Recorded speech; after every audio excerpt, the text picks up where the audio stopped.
Este episódio contém crédito de educação continuada. Para você adquirir o seu crédito, é só você anotar a primeira palavrinha que vai ser dita no início do podcast e a última, e aí você vai no site courses.daxta.com, course.daxta.com, você faz a compra do quiz, você preenche e você já adquire o seu certificado. Se você é assinante da Daxta Ilimitada, ele já vai estar incluso com a sua assinatura. Obrigada por assistir. Aproveite! Bem-vindos ao primeiro episódio do podcast Tudo Aba com audiência ao vivo. Primeiro, nunca existiu. Então é o seguinte, esse episódio conta crédito de educação continuada para o BCB, para o Quaba. Então vai ser o mesmo esquema de palavra inicial e palavra-chave final. Legal? Vamos lá, antes de qualquer coisa. A palavra inicial é controle. Controle. E para o pessoal vendo depois, ou agora no YouTube, também controle. Pessoal, a gente tem uma surpresa. Primeiramente, que a gente está direto do Construindo Aba, então agradecer a todos vocês e todo o pessoal da organização do Construindo Aba por patrocinar esse episódio, que é incrível, histórico. E a gente tem uma novidade. A gente tinha organizado para a gente falar sobre diretrizes clínicas. Só que a gente mudou o tema. Tarararã. Recentemente foi publicada a nota técnica do Conselho Federal de Psicologia.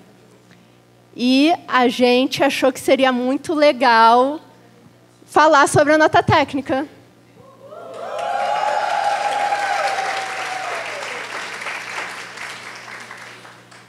Então, o tópico de hoje é sobre isso.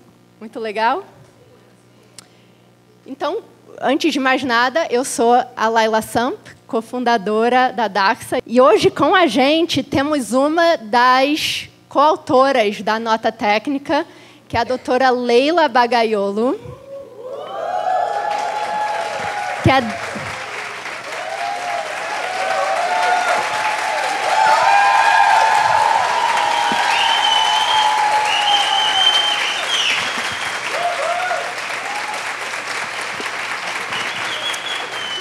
a doutora Leila Bagaiolo, ela tem doutorado em psicologia experimental pela Universidade de São Paulo, mestrado em psicologia experimental em análise de comportamento pela PUC de São Paulo e graduação também em psicologia pela PUC de São Paulo.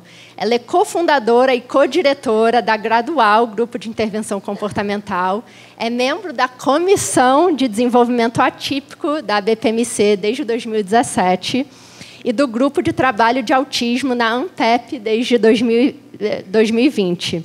Ela é líder do Núcleo de Análise do Comportamento Aplicada do Ambulatório de Cognição Social Marcos T. Mercadante, que é o TEAM, e coautora da nota técnica do CFP.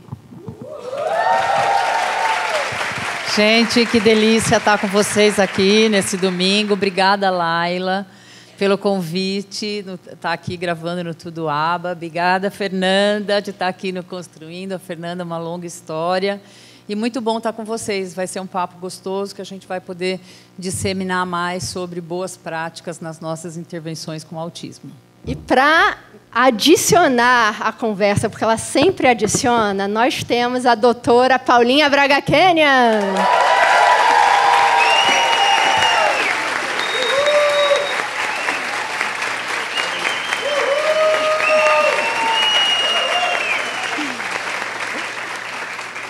A doutora Paulinha Braga Kenian fez mestrado em ABA na Northeastern University em Boston, Massachusetts, e o doutorado em ABA na Western New England University, também em Massachusetts.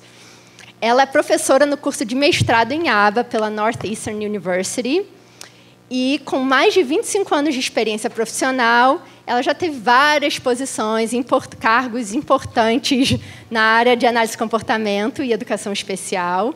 Entre elas, ela foi coordenadora no Spectrum Center, que é uma escola sem fins lucrativos, especialista da unidade intensiva e diretora de programas residenciais no New England Center for Children, assistente da CEO no Melmark e Chief Clinical Officer na Trumpet Behavioral Health in Acadian, nos Estados Unidos. Hoje ela atua como chefe de operações no Grupo Método em São Paulo e como chefe clínica da Jano Saúde no Rio de Janeiro. Obrigada, gente. Obrigada, gente. Eu sei que vocês já ouviram muito de mim hoje, mas hoje a gente estou aqui para complementar minha colega de muitos anos também. E, mais uma vez, agradecendo a Daxta, porque não é a minha primeira vez no Tudo Aba, e eu amo estar aqui. E nem a última, nem a última. Então, eu levo o microfone. Acho que a gente vai ter que... Gostaram da novidade? Para o pessoal que está assistindo, a gente ia gravar um outro tópico. Eles acabaram de saber que é o tópico novo. Então, vamos lá, pessoal. Ai, que diferente. Que gostoso. Então, vamos lá. Então, o nosso objetivo de hoje realmente é apresentar a nota técnica da aba para o TEA e falar um pouco sobre o conteúdo da nota técnica. Sim, vamos lá. Vamos lá? É muito bom poder falar sobre esse documento. Obrigada pela oportunidade de novo. É um prazer enorme. Que time, né? Que time. Então, vamos lá. O que é o ABA? Opa, começou bem, né? Começou fácil. E começou por uma pergunta muito importante mesmo da gente responder, né? E que ficamos muito felizes de ter tido espaço no Conselho Federal de Psicologia de poder começar abrindo a nota, né? Um dos primeiros tópicos falando o que é a ABA, né? Que não é um método para autismo. A ABA não é um método, tampouco um método para autismo. E é um dos domínios da ciência do comportamento, é o domínio aplicado, né?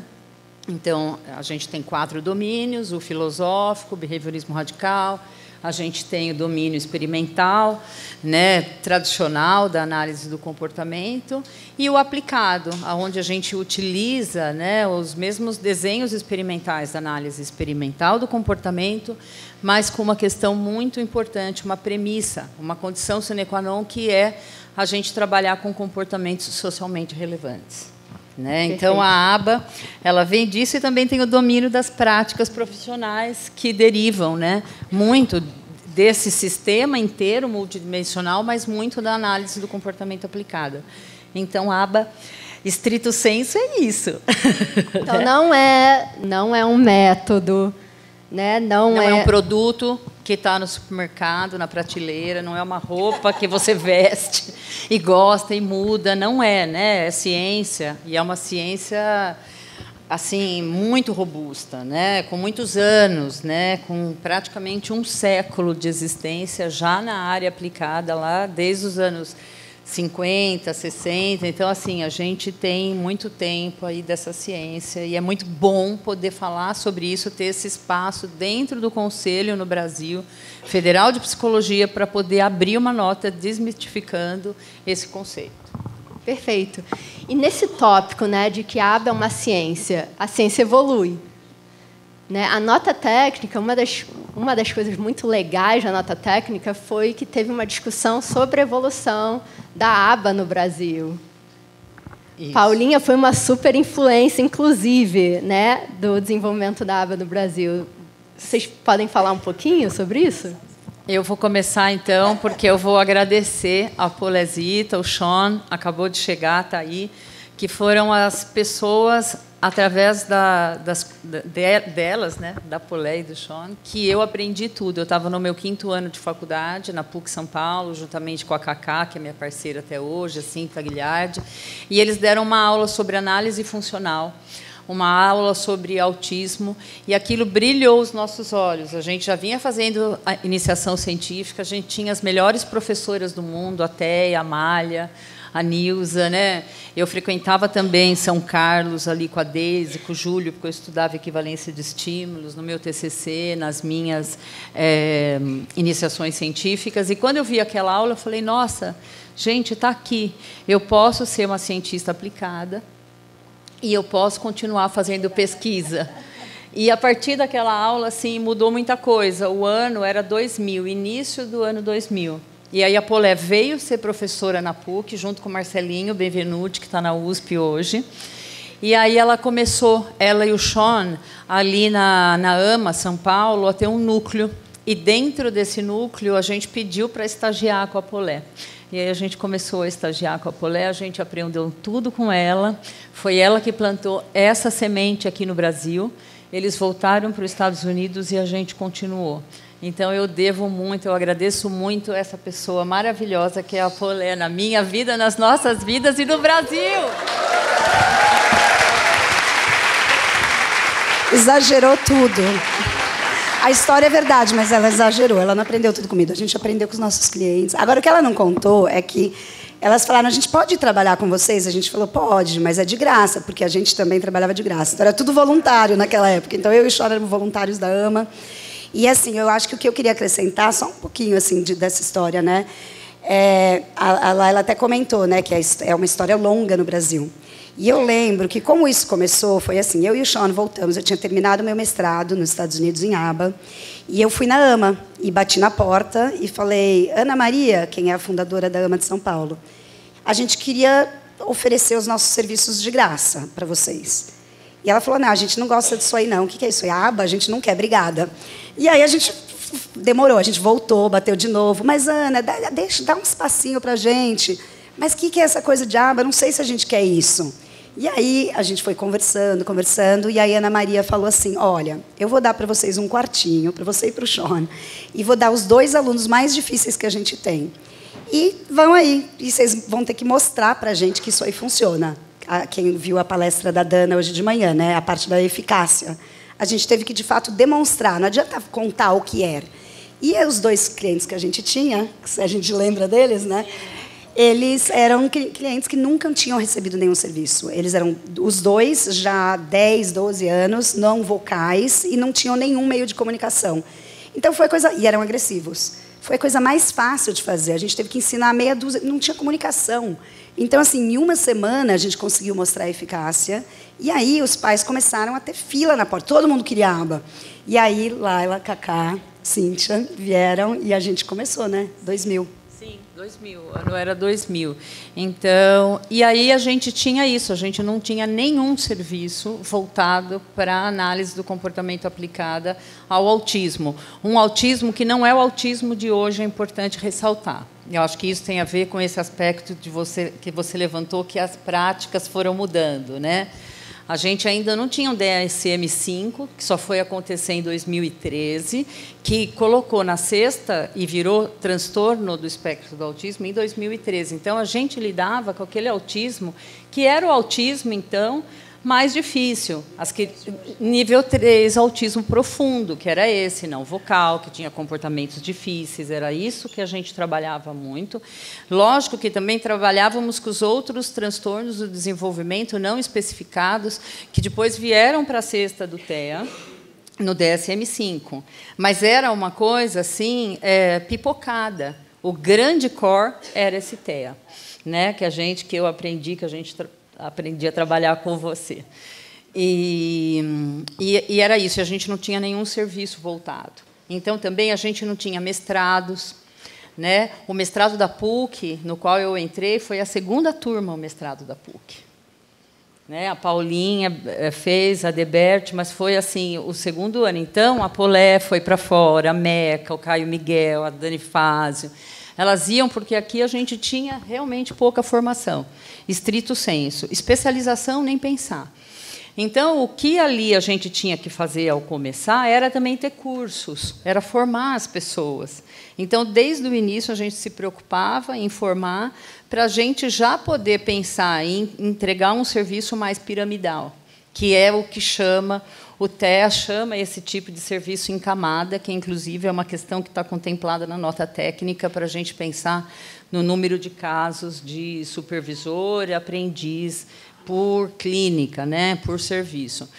Então, assim, era um mato alto muito grande e a gente foi andando, a Polé vinha, às vezes, para cá, nas férias, com o Sean, logo ela teve bebê, né? E aí, então, a gente foi caminhando, e nisso foram-se 24 anos, faz agora, nesse ano de 25, né? E coroando aí, estamos aqui, Laila. Que incrível, que história, né? E é legal ver o caminho que foi seguido. Então, começou sem ter nenhum programa de especialização. Hoje tem um monte de programa de especialização, as demandas estão super altas.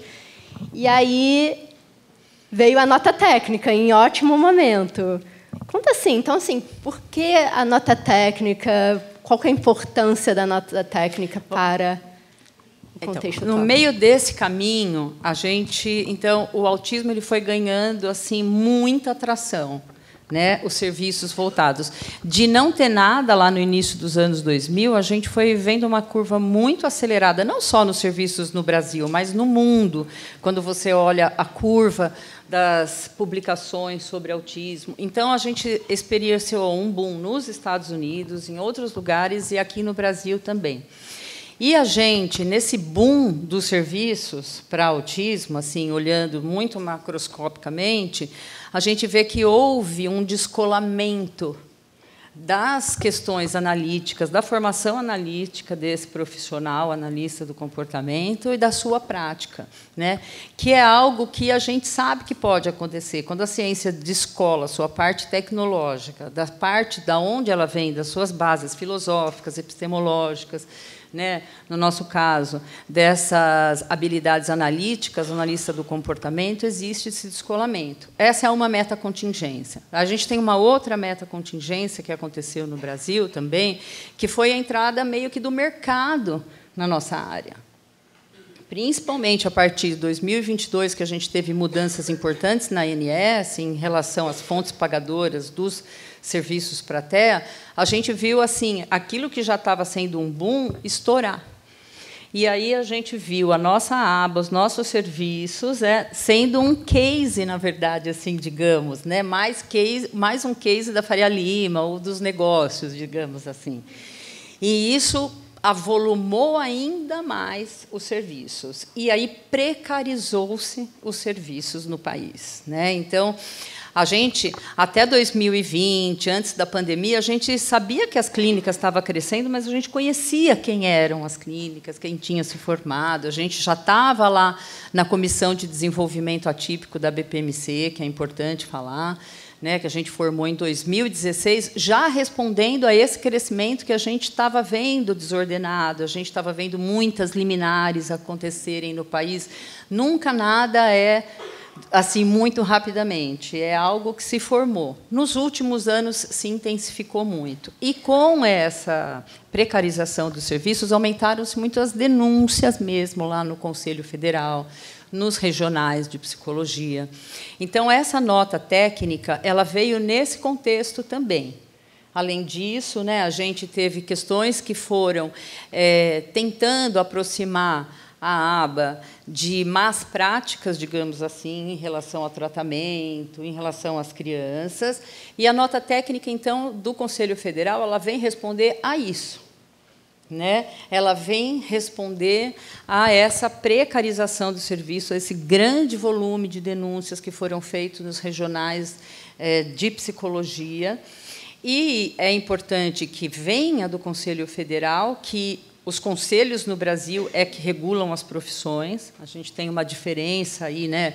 Uma questão no Brasil que quem regula realmente, que pode entrar, pode fiscalizar uma clínica, pode, né, legalmente falando, aos conselhos. Então, é muito importante e muito forte que essa nota venha do Conselho de Psicologia, aonde é ensinada a análise do comportamento no Brasil, historicamente, nos Estados Unidos também. e aqui no Brasil. Então, é nesse contexto que vem a nota técnica, que não é uma nota técnica da psicologia e das matrizes da psicologia, é uma nota técnica de análise do comportamento aplicada ao TEA. E isso aumenta a importância dela. Super interessante. E considerando que tem profissionais de outras áreas que também atuam, né, com análise de comportamento aplicada no contexto do TEA, como que você vê essa aplicação para esses outros profissionais também? Então, isso também foi um ponto assim de muito debate enquanto a gente estava lá no Conselho Federal, da gente conseguir salvaguardar esses profissionais que vêm de áreas afins, que é algo que a gente já tinha pensado e construído lá na CABA-BR, que foi a primeira certificação que saiu brasileira, que a gente fez na BPMC, e que a gente trouxe, foi algo muito debatido com a comunidade da análise do comportamento nas ABPMCs, que os profissionais de outras áreas da saúde e da área da educação também pudessem vir a ser os analistas do comportamento. Isso também está salvaguardado na nota. O que é importante é a formação, além, lógico, e como no Brasil você tem que ter um conselho regulando, né, a sua prática. Você tem que ter a carteirinha de um desses conselhos da saúde, né, você ser formado, e aí você vai agregar a formação teórica a partir de eixos de conhecimento, horas daqueles eixos de conhecimento e prática supervisionada, para ser um coordenador. E também para depois ser um supervisor. Eles mudaram um pouco esses parâmetros de formação teórica, não a prática. Da primeira versão da CABA está mudando para a segunda, mudou na BPMC, porque a gente fez que o supervisor só podia ter estrito sensu. E a gente sabe que tem pouquíssimos mestrados estrito sensu que abarcam aqueles eixos teóricos.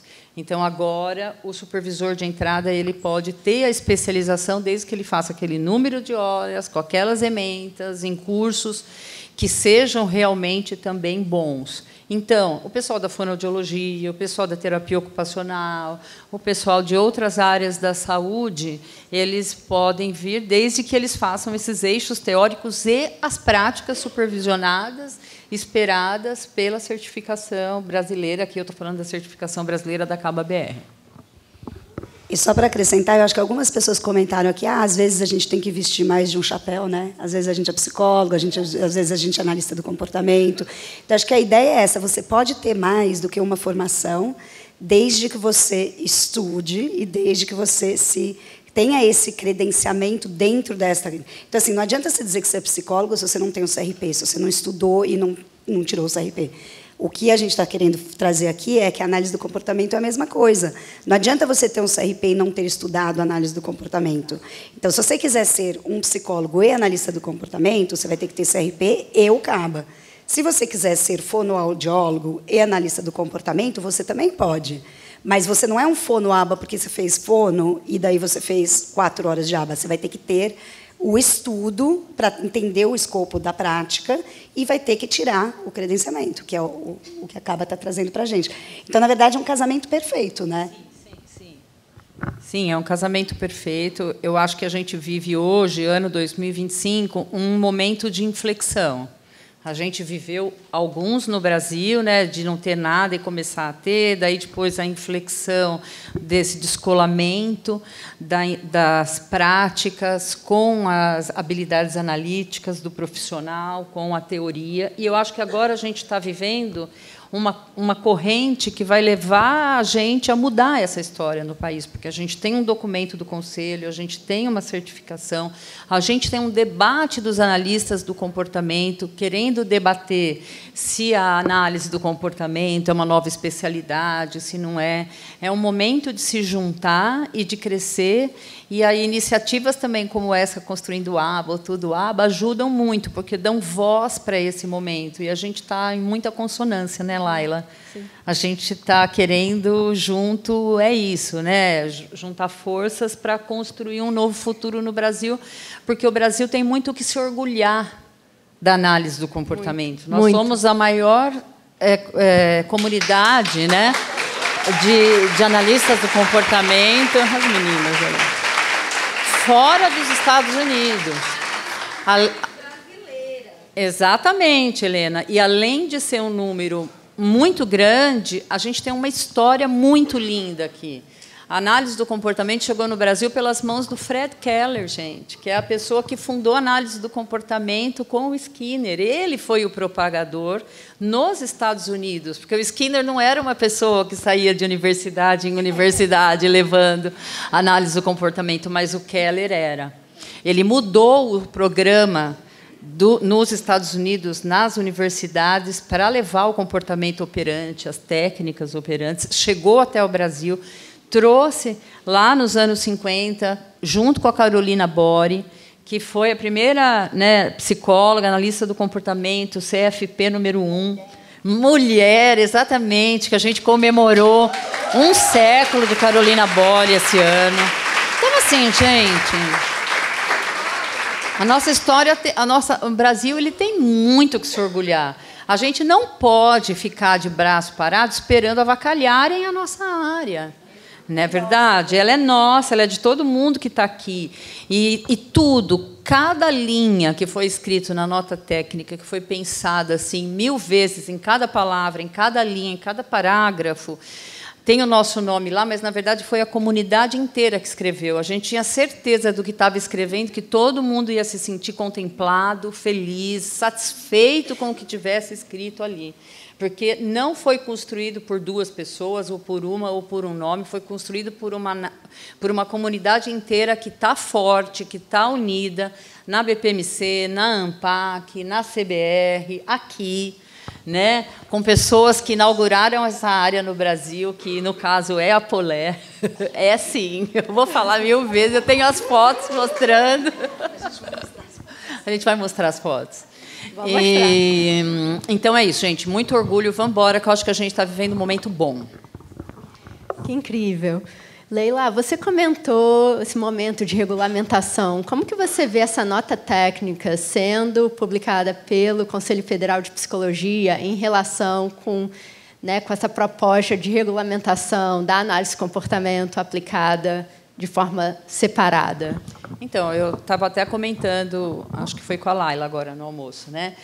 Que eu acho que emenda com o que eu estava falando. É muito importante esse diálogo, é muito importante os analistas do comportamento estarem unidos, ouvindo, vendo, pensando em todos os lados. O que acrescentaria a análise do comportamento ser uma prática, ser regulada como uma prática ou como uma profissão, né? O que isso tem a ver com fontes pagadoras, como as fontes pagadoras, por exemplo, falando aqui de convênio de fonte pagadora particular, né? A gente deveria falar do SUS também como fonte pagadora sempre, né? O público.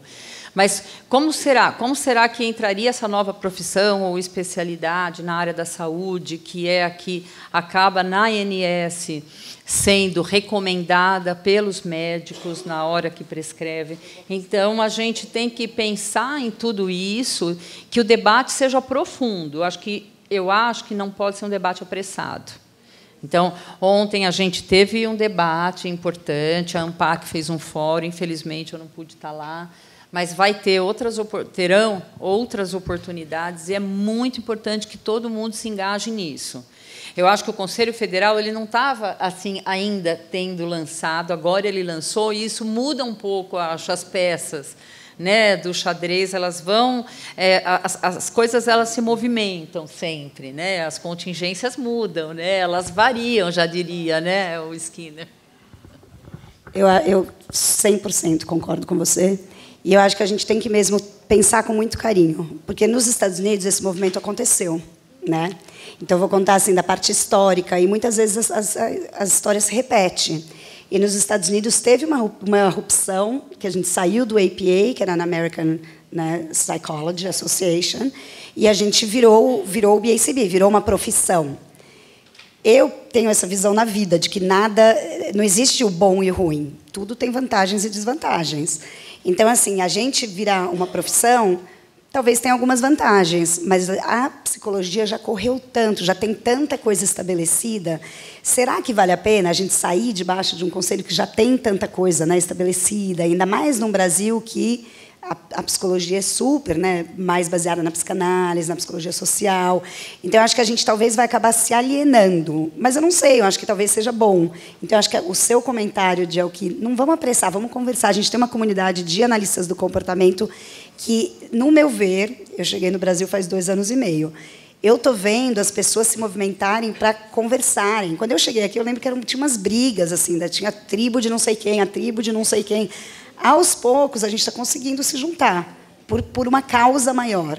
Então, eu acho que nessa junção, a gente tem que levar em consideração todos os prós e cons, porque a gente alguma hora vai ter uma decisão sobre isso, né?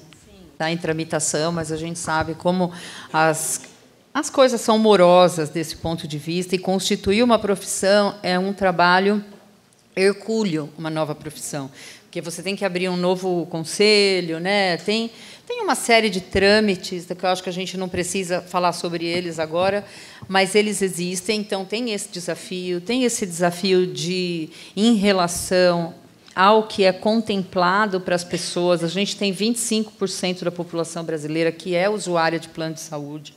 Então, é uma parcela que não é a maior parcela, que é a parcela usuária de saúde pública. A gente tem que lembrar sempre disso, gente, que a gente tem ainda uma porta, um caminho muito grande para tentar conseguir levar práticas baseadas em evidência empírica, com sustentação, para quem é usuário do sistema público de saúde, que é a maioria da população, né? A gente está aqui, esse descolamento que houve, que a gente fala que ele foi muito com esse boom dos convênios, é só de 25% da população. Você imagina, então, né, o tamanho disso que é. Então, a gente precisa conversar, a gente precisa dialogar, a gente precisa olhar prós e contras de forma organizada. Né? É momento dos analistas do comportamento estarem juntos, discutindo juntos, pensando, refletindo. É fundamental que as associações, a BPMC, a ANPAC, a CBR, pelo menos, que são as assim que já estão aí, se unam em prol dessa discussão, promovam eventos para discutir isso. Eu estou totalmente à disposição, vocês também, né? Para discutir, e acho que todo mundo aqui, né? É isso, acho que é isso que a gente tem que fazer. Então, precisamos abrir o diálogo, continuar o diálogo. Legal, legal. Então, vamos falar sobre a nota técnica, sobre o conteúdo da nota técnica? Poxa, legal. Então,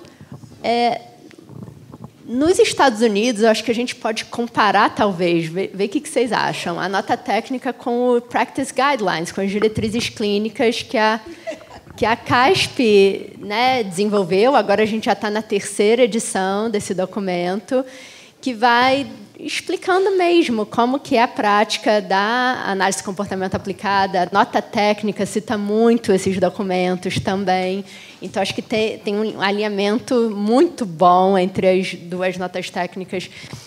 Lá nos Estados Unidos, primeiro ela foi escrita pelo BACB, ela foi organizada pelo BACB, né, que é o Board da Análise de Comportamento Aplicada, com o objetivo de informar financiadores, planos de saúde, mas também os pais e profissionais de como que funciona, né, a análise de comportamento aplicada no contexto do TEA. Né? Então, estou entendendo certo que o objetivo da nota técnica também é esse aqui no Brasil. Sim, está muito alinhado. CASP, para a gente, é uma fonte de inspiração, é uma instituição idônea, com muita idoneidade. Né? A minha clínica é signatária, está no CASP, então a gente fica esperando o documento do CASP, assim, porque é muito...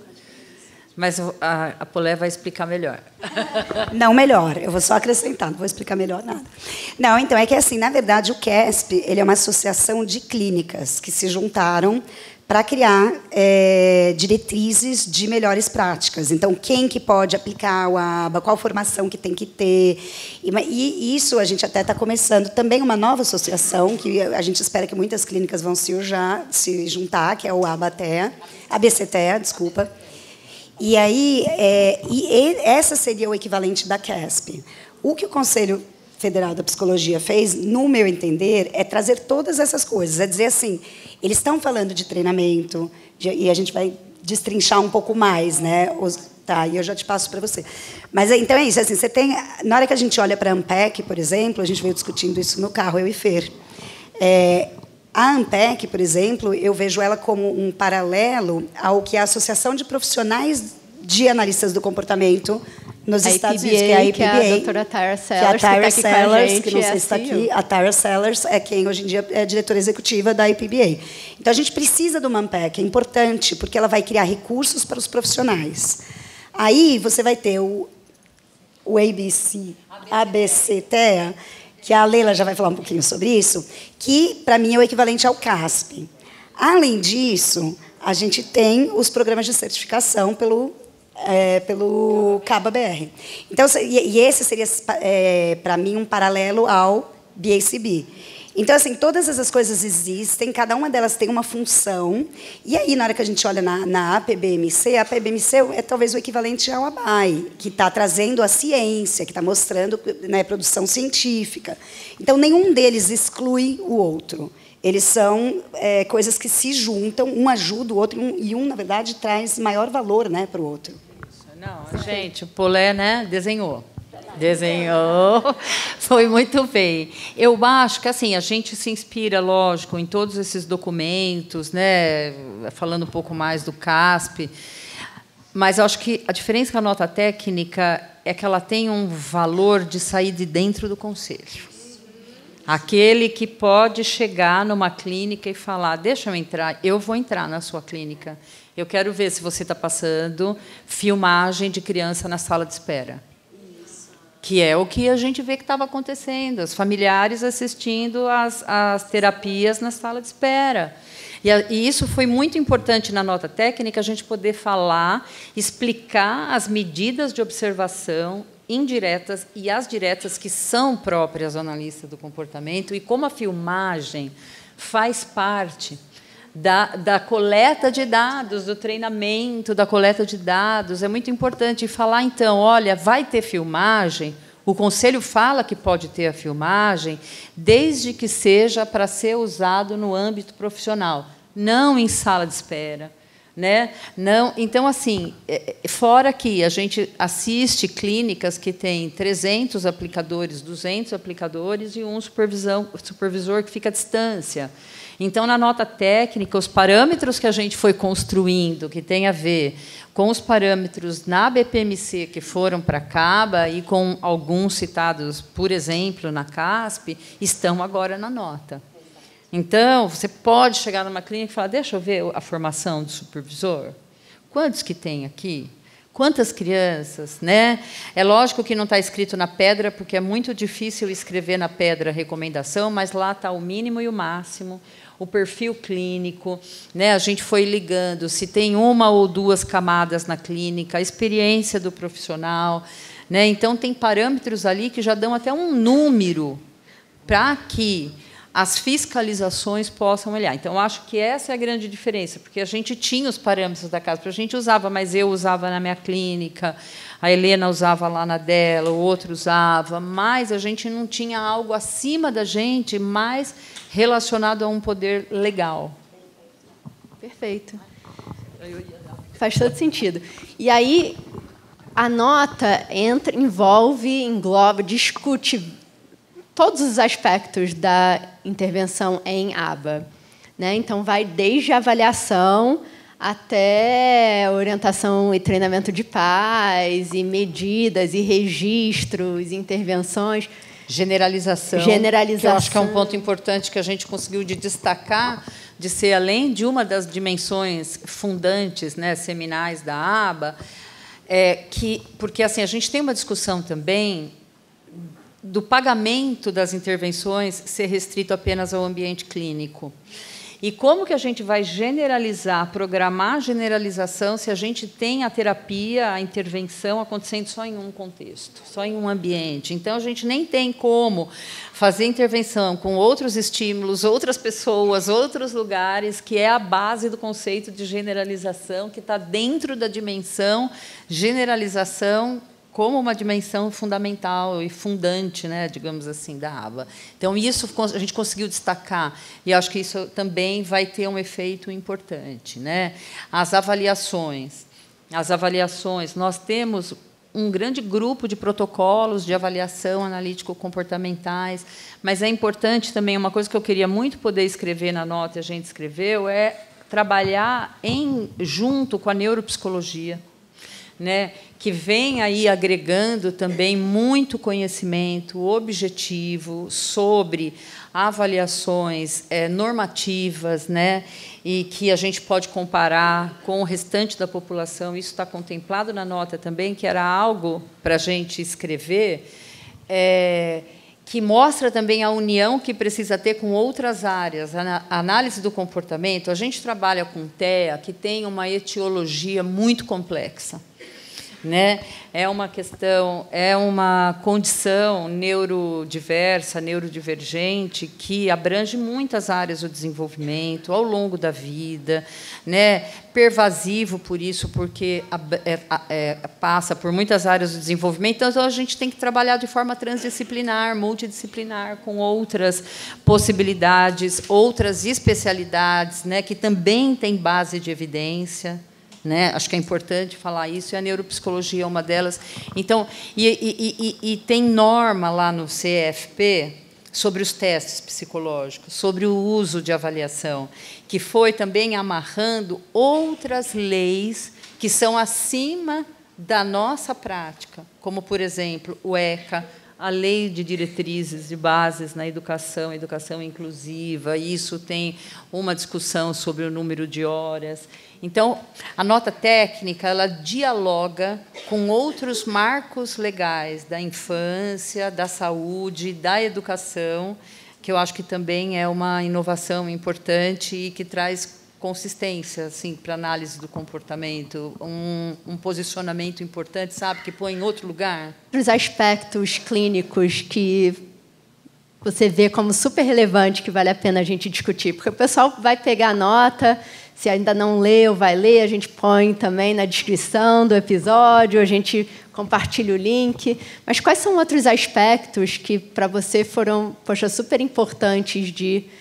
Né, para o pessoal, né, quando estiver lendo. Isso. Acho que assim, a parte do contexto ela é muito importante, que é tudo isso que a gente está discutindo aqui, mas em palavras, né? Esse supercrescimento da área, esse problema das fiscalizações, né? Tudo isso que foi acontecendo. E aí, entrando, além da avaliação, de ter podido falar da avaliação, a importância da avaliação para a analista do comportamento, que ela nunca é um momento pontual, ela deve ocorrer continuamente, o tempo todo. Isso é muito importante. Em relação à intervenção, a gente conseguiu fazer a ligação com o modelo de práticas baseadas em evidência, que é um tripé, que a gente importa da medicina, né? Ele nasce como, na verdade, assim, não nasce, mas vai ganhando também muita atração esse modelo de práticas baseadas em evidência que vem da medicina, desde um texto importante do Sackett, que propõe essa terminologia lá nos anos 90, e que a gente foi abarcando, todo mundo foi abarcando a prática baseada em evidência, mas o que é esse modelo? O que isso significa? O que significa? Né? O que é esse tripé?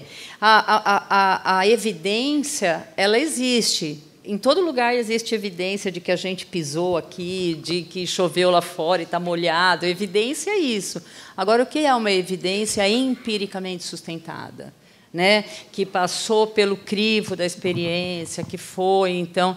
E o que é o modelo? Porque o modelo não é a evidência, é a expertise do profissional e é a melhor evidência que é disponível naquele momento e a conexão com os valores, com aquilo que o familiar ou a pessoa com TEA quer, sugere, a validade social. Uma coisa para acrescentar que eu acho que é legal, assim, a evidência muda também. Então, eu fui treinada há 30 anos atrás. Quando eu fui treinada, a gente fazia uns tipos de treinamento que era o que a gente sabia. A gente tinha um cardápio na análise do comportamento de, sei lá, 10 coisas. A gente sabia fazer reforço positivo, a gente sabia usar extinção, a gente trabalhou com grandes analistas do comportamento. Eu trabalhei com o Murray Sidman, eu trabalhei com a Gina Green, eu trabalhei com o Bill Ahern. O William Ahern, ele foi um que introduziu aquela coisa que a criança estava fazendo estereotipia, a gente bloqueava e redirecionava, e era extinção. Gente, é mesmo horrível, mas é o que a gente sabia naquela época. Então, eu acho que a gente como analista do... E não faz mais, né, Paulinha? Não faz mais. A gente aprendeu, a gente continuou produzindo. Então, a beleza da análise do comportamento é que a gente está produzindo conhecimento. A gente, hoje em dia, está ensinando... a gente tem modelo generativo de linguagem, a gente ensina com compaixão, a gente usa ensino naturalístico. Cada ano, a análise do comportamento está mais linda, o nosso cardápio está maior. Só que falar que o que a gente faz está errado, porque a gente fez em 1960 daquele jeito, eu vou dizer que a medicina está errado, o dentista está errado, está todo mundo errado.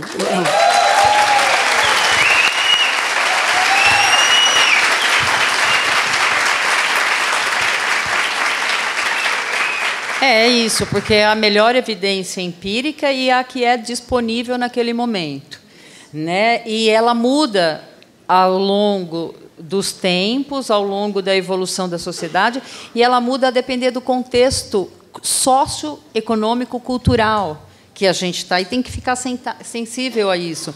Muitas vezes você sabe que tem uma prática ou uma evidência ou alguma coisa que está disponível num outro lugar mais avançado, digamos assim, economicamente, que não está em outro lugar. E o analista do comportamento ou a pessoa da saúde, porque esse é um modelo importado e bom, bem importado da medicina, exige que você faça essa construção desse tripé. E isso foi possível escrever na nota. Entendeu? Porque as pessoas elas vão abarcando conceitos e repetindo, sem muitas vezes fazer uma análise crítica do conceito antes da adoção em massa. Então, eu acho que também isso é importante. Ele está lá essa discussão da melhor evidência disponível, que a gente sabe também que a medicina tem uma eficácia ligada aos resultados vindo de ensaios clínicos randomizados, que está na pirâmide de evidência. A nossa metodologia do sujeito único não está nessa pirâmide, porque ela vem da psicologia, nem é esperado que esteja. A gente conseguiu dar esse panorama que é importante e educativo, né, de ciência na área da saúde. Então, isso está lá nas intervenções, as diferenças também aí no transtorno do espectro do autismo, das práticas mais voltadas, o escopo e a intensidade, né, de uma intervenção abrangente, que são práticas geralmente ligadas ali à primeira infância, à neuroplasticidade, ao aprendizado de várias áreas do desenvolvimento, mas que também pode existir uma intervenção abrangente, né, aliás, intensiva e focada. Por exemplo, quando você tem comportamentos de difícil manejo, interferência de difícil manejo, que você tem que fazer muitas horas focada em alguns procedimentos também. Então, assim, a gente conseguiu descrever a imagem do último documento da CASP, de escopo e intensidade, como combinação e não como parâmetros totalmente fixos, que também responde a uma evolução do diagnóstico. Né? Então, acho que é possível isso. E uma parte que a gente conseguiu escrever, que eu acho que é muito importante falar, que é isso que a Paulette estava falando, sobre a evolução da ciência. Né? Se a gente olha para a nossa história, as 7 dimensões da análise do comportamento, só o fato dela lidar com comportamentos socialmente relevantes como condição básica já é importante. Quando você olha as 7 dimensões, por exemplo, a relação à efetividade, o Berwolf Risley deixa muito claro, lá em 68, a efetividade tem que ser do ponto de vista de quem está sendo alvo da intervenção. Então, a validade social está ali. O Wolff fala em validade social em 78. Né? A história está toda ali.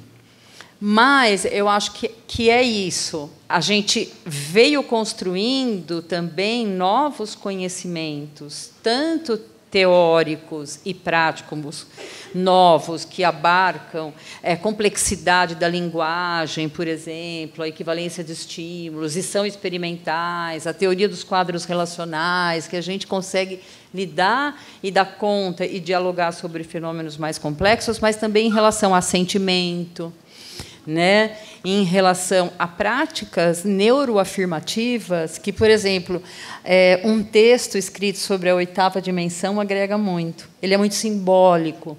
São apenas mulheres escrevendo, isso já é diferente, porque, quando a gente fala da história, a gente só cita nome masculino. Então, quando você tem um artigo que é só publicado por mulheres, isso é muito simbólico. A gente tem que parar para falar isso. né? Porque isso muda. É a sociedade mudando. É a mulher também conseguindo ter um papel na ciência, e elas ressaltam nessa 8ª dimensão coisas que a gente tem embutido nas 7 dimensões, mas elas ressaltam mais quando elas falam de beneficência, quando elas falam de justiça social, quando elas falam de cuidado, de ouvir assim e trazer a compaixão, que é algo além, né, da empatia. A compaixão é trazer junto para pensar, junto à solução, que é algo super desafiador, porque você está no serviço do dia a dia, é super difícil você conseguir fazer grupo focal, você conseguir conversar com os familiares, trazer para dentro, ouvir, buscar, mas é importante porque, e isso está na nota técnica também, essa evolução do assentimento, das práticas neuroafirmativas, né, que tudo isso que a gente está vivendo na nossa comunidade está escrito lá. De novo, retomando, a avaliação fala sobre intervenção, fala sobre a importância de medidas e gráficos e tomada de decisão baseada nos dados, né, com todo o respeito, intervenções, avaliação, enfim, sessões todas individualizadas para cada pessoa, né, que a gente está atendendo, respeitando a individualidade de cada um. E acho que uma parte que acabou, que é super importante também, que a gente acabou não entrando, é a questão de orientação, o suporte dos pais, o envolvimento dos pais, né, Sim, muito. Foi um capítulo à parte também. A última, acho que virou a última parte da nota. É muito importante falar, né? Existe um texto, eu amo história, né? Existe um texto muito seminal lá de 61 do Biju, que ele trata do caso Dick, se eu não me engano, que eles fazem o segmento e tem aí lá os componentes. E eles chamam de treinamento parental, aqui a gente fala muito capacitação parental, na nota foi preparação parental. É um dos componentes necessários. Então, assim, não é hoje que a análise do comportamento trabalha com treinamento parental, é desde sempre, é constitutivo, assim, faz base com a generalização, porque quem vai continuar são os familiares, né? Então, tem um capítulo inteiro lá. Eu faço pesquisa de capacitação parental, depois que eu e a Cacá, a gente acabou os nossos respectivos mestrados, doutorados, a gente migrou e adotou essa pesquisa de capacitação parental. A gente fez uma coisa também que é importante, que eu gosto de falar, que foi um ensaio clínico randomizado com médicos, multicêntrico, HC, Unifesp, Mackenzie, lá nos idos de 2012, 2013, que era ensinar contato visual e atenção compartilhada para os familiares ensinarem os seus filhos, né? 2 camadas, que a literatura mostra que isso traz escalabilidade, você ensinar aos familiares para os familiares ensinarem aos filhos, e isso é muito importante nas intervenções como um todo e nos países de baixa e média renda, como o Brasil. E aí, desse ensaio clínico que envolveu médicos e foi híbrido, ensaio clínico randomizado com sujeito único, na forma da gente analisar o progresso de cada pessoa do grupo de intervenção com ele mesmo e os componentes analíticos comportamentais. Reforço, follow, dicas, fading out, feedback imediato, tudo isso a gente foi utilizando para ensinar contato visual e atenção compartilhada. E lá naquela época a gente escolheu crianças com deficiência intelectual maior, com QI abaixo de 70. E isso levou a gente a usar práticas most to least, ajudar mais no começo e menos depois.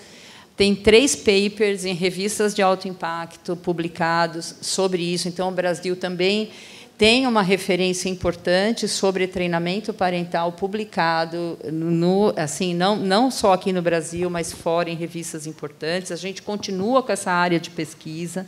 Hoje, a gente está testando um aplicativo que está em 2 mestrados sendo testados sobre capacitação parental, um mestrado na Univale e um mestrado na Mackenzie, porque, antes de lançar qualquer tecnologia voltada para o público, para aquela pessoa, você tem que testar a viabilidade do ponto de vista do usuário. A gente está fazendo esse teste e quer continuar a pesquisar, porque a gente entende que é fundamental essa capacitação parental, que ela exista o tempo todo, e na nota técnica a gente tentou pôr como obrigatório. A gente tentou, não. A gente escreveu, olha, é importante que tenha sempre. Tem que ter. Né? Para as clínicas também trazerem esses familiares para dentro, fazerem essa capacitação que tem a ver com assentimento, tem a ver com compaixão, tem a ver com essa decisão que se faz junto, é super desafiadora. Então, a gente colocou esse pedaço lá também do que eles chamaram de preparação parental. E acaba até envolvendo validade social, né? Exatamente, acaba envolvendo validade social, que é isso, até as últimas consequências, você entender, conversar com quem está recebendo a intervenção. Né? Nunca vai ser assim, sempre mil maravilhas. É um processo super desafiador, difícil de você gerir no dia a dia, né? Em que você tem tantas pessoas envolvidas nesse ecossistema do TEA, né? Quem paga, o prestador de serviço, os terapeutas, os familiares, e no centro de tudo a própria pessoa, a criança, autista. Né? Então, essa validade social a gente tem que estar escrito em todos os lugares, com letras garrafais, para a gente assim, entender que é um desafio, mas que a gente tem que perseguir, tentar pôr para dentro. Perfeito, perfeito. E eu acho que a outra parte que vale a pena a gente entrar, infelizmente, a gente já está chegando no finalzinho, mas acho que a gente ainda consegue, que é entrar nessa parte da supervisão em camadas, supervisão em camadas. O que é muito diferente, imagino, poxa, quando você vê uma sessão de psicologia, né, funciona muito diferente do que uma intervenção em aba. Pelo que eu entendo, essa supervisão em camadas, então, seria o quê? Né? A gente tem um supervisor, que é quem supervisiona e é responsável pelo progresso do cliente e pela equipe que está trabalhando com o seu cliente. Né? Às vezes, você pode ter um coordenador que funciona como um assistente do supervisor e tem os terapeutas ou aplicadores que fazem o atendimento direto. Paulinha, queria saber se essa também é a sua compreensão. A minha compreensão é que ele foi modelado no modelo médico nos Estados Unidos, onde você tem enfermeira, você tem enfermeira-chefe, não sei se é assim que traduz, mas vou traduzir assim, e você tem um médico ali por cima. Né? Mas é bem diferente do que a gente está acostumado com uma sessão numa psicoterapia. Sim, eu acho que sim, é baseado, mas eu acho que tem duas coisas. Né? Uma é o modelo que você tem o técnico, que precisa de menos tempo de treinamento, entendeu? Você consegue ter mais pessoas prontas mais rápido. E, então, tem essa ideia de que você tem e tem o problema de custo. Então, custo, mas também demanda, né? Demanda. Quer dizer, a gente não tem como... alguém fez uma analogia outro dia para mim que eu achei legal. Quando você vai construir uma casa, você não tem o seu engenheiro passando tijolo, pondo o cimento. Você tem um engenheiro que faz a parte dele, você tem um arquiteto que faz a parte dele, você tem um pedreiro que faz a... Entendeu? E com a gente, assim, o técnico, ele não precisa saber de tudo, mas ele precisa de ter um arquiteto ou um engenheiro que é quem vai saber da parte mais técnica, né? vai desenvolver o plano de ensino dessa pessoa. Ele vai planejar qual é o melhor modo de ensino, ele vai planejar como que você vai coletar o dado. O técnico vai ter que ser treinado a implementar tudo isso com fidedignidade, mas ele não precisa entender o de onde veio, o porquê esse procedimento é mais eficaz do que aquele. Então, eu acho que aumenta muito o acesso ao serviço. Né? E, se é bem feito, se o técnico é bem treinado, a eficácia é a mesma. Entendeu? Você não vai, um cliente não vai, eu sempre falo isso para os pais também, um cliente ele não vai fazer mais progresso se eu, BCBA, aplicar o plano do que se um técnico aplicar o plano, desde que este técnico esteja treinado. Então, quando os pais falam, eu quero psicólogo atendendo meu filho, eu quero o BCBA atendendo meu filho, não tem porquê, desde que o técnico seja bem treinado. Né? E assim, um ponto sensível para isso na nota foi circunscrever que esse aplicador terapêutico ele deve ser, então, um estudante, no caso de psicologia. Algo que a gente está, que traz também um avanço importante. A gente mesmo tinha batalhado lá na BPMC, na CABA, para ser a pessoa com ensino médio completo, mas isso gerou muitos problemas. Então, assim, para o Conselho também foi muito importante circunscrever que era o estudante de psicologia. O universitário né? Por quê? Porque o conselho pode fiscalizar o estudante. Isso é diferente. Esse é um aspecto diferente de como eles regulamentaram nos Estados Unidos. Então, nos Estados Unidos, a pessoa só precisa ter colegial, que é ensino médio. E pelo menos de 18 anos. 18 anos, ensino médio, que era como a gente começou a pensar no Brasil. Mas faz sentido, se você pensar na parte de regulamentação, de que o conselho não vai ter... O que ele vai fazer com uma pessoa que, né, que terminou o ensino médio? Ninguém vai conseguir regulamentar. E lá conseguiu regulamentar porque existiu o BACB que criou o RBT, que é o técnico que é credenciado. Então, se um dia, vamos dizer, daqui a alguns anos, a gente conseguir que o CABA seja uma credenciamento que seja mandatório, aí eu acho que a gente consegue talvez voltar para essa discussão e falar, tá, talvez possa ser ensino médio, desde que ele tenha o credenciamento do CABA. Mas é para o futuro, né? A gente não vai estabelecer tudo agora. A gente não vai estabelecer muito agora e foi muito importante. Então, é algo que as clínicas, os prestadores de serviço, os serviços públicos, privados, têm que olhar. Entendeu? Buscar convênio com a universidade, que só o fato de você buscar o convênio com a universidade para o seu serviço já mostra que você deu um passo em relação a dimensões analíticas, a dimensões importantes para o seu serviço de qualidade, parâmetros clínicos de qualidade. Então, esse é um diálogo que provavelmente a gente vai estender com outros conselhos que estão vindo. A gente vai ter uma mesa na BPMC esse ano, que vai vir o Conselho de TO, o Conselho de Fono, de Medicina, vir debater junto por conta dessa multidisciplinaridade básica aí quando a gente trata do TEA. E só para finalizar, porque acho que vai ser importante incluir né, para o pessoal ouvindo, em termos de números de supervisão, né, essa é uma pergunta que eu recebo muito, né? Quantos clientes que eu posso supervisionar? A gente tem lá na nota técnica, na página 30, se alguém tiver aí, mas a gente, assim, a depender de quantas camadas você tem, vamos colocar assim, tem um número lá que eu vou falar, mas assim, se você tem três camadas, né, de funcionários, terapeutas nos seus serviços, a depender do perfil clínico, de você não ter pessoas com comportamentos interferentes, ter uma distribuição heterogênea nos níveis de necessidade de apoio, um supervisor ele pode chegar até 30 casos. Tá? A gente está escrito lá, é isso, né, Helena? Você está com a nota aí? Até. Aí a gente tem, mas também, a depender do caso, das camadas e do perfil, a gente pode ter, no máximo, 6 casos por supervisor. Então, tem uma variação, digamos assim, de 6 a 30, mas tem esses parâmetros especificados, perfil clínico, número de camadas, treinamento, experiência, porque você tem que pôr esses componentes nessa decisão. E está tudo escrito lá, acho que está na página 29 e 30. Poxa, muito legal. Queria agradecer... Doutora Leila Bagaiolo. Está muito bom, né? Chato terminar. Doutora Leila Bagaiolo, por estar aqui com a gente. Doutora Paulinha Braga Kênia, por todo o suporte.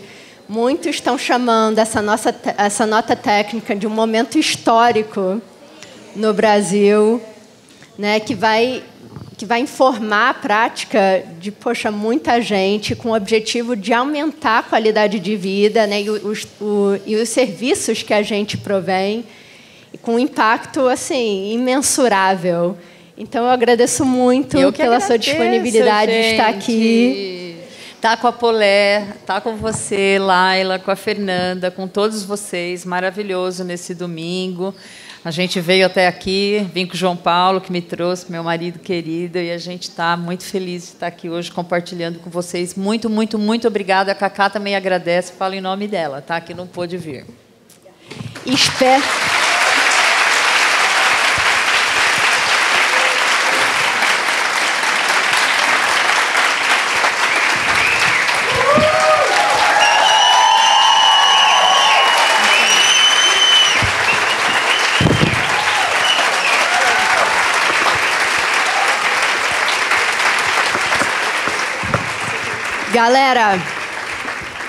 vários momentos históricos com a Nata Técnica, com o primeiro podcast com a audiência ao vivo, com o patrocínio do Construindo Aba.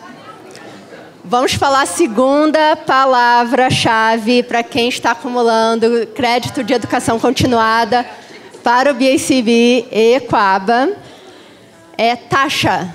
Taxa. T-A-X-A. E obrigada por todo o suporte, obrigada por estar aqui com a gente. Espero que seja o primeiro de muitos. E obrigada por ouvir o podcast. E para quem está em casa, a gente se vê no próximo episódio.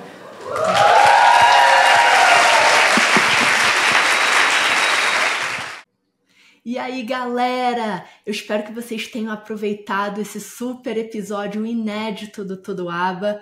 Obrigada mais uma vez por estar com a gente aqui. Lembrando, se você quiser adquirir o seu crédito de educação continuada, é só você ir no site courses.daxa.com, escreve a primeira palavrinha inicial, a última e adquire o seu certificado.